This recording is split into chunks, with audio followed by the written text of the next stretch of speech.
was a guest twice this week on 2 different podcasts, and having these conversations on these podcasts, talking about the death of my daughter, talking about my neuroscience background and my grief, made me realize something that is keeping so many of you stuck. And here's what it is. People aren't recognizing that there are actions they can take to move themselves forward faster, to engage in their grieving process, to not just let time take the wheel. Many people view it as something that has happened to them and that there's nothing they can do to shift their mind, to shift their thought process, to make engagements with others easier. People don't recognize that they can practice grief. They can practice during grief. They can practice their interactions. They can practice the tools and strategies that they need to show up for themselves.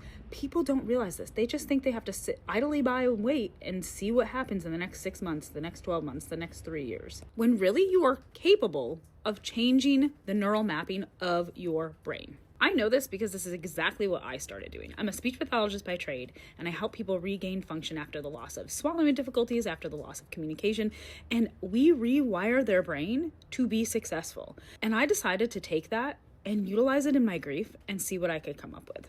And because I did that, I am leaps and bounds ahead of where I would have been otherwise. I know that some people hate that I say this because they view it as just mindset, and that's not what I'm saying at all.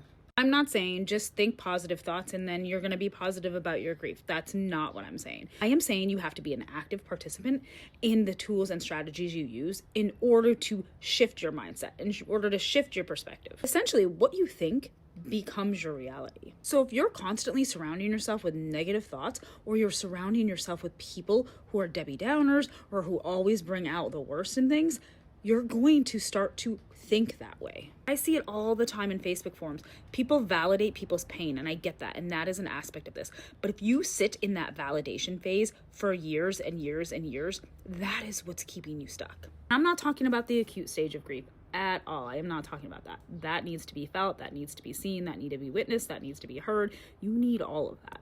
But if you're still there years later and that's what you seek out for your comfort and for your validation, I encourage you to flip the script. I encourage you to look for things outside of your typical, outside of your normal, outside of the things that you find are comforting currently. Is that uncomfortable? Yes. Is that hard?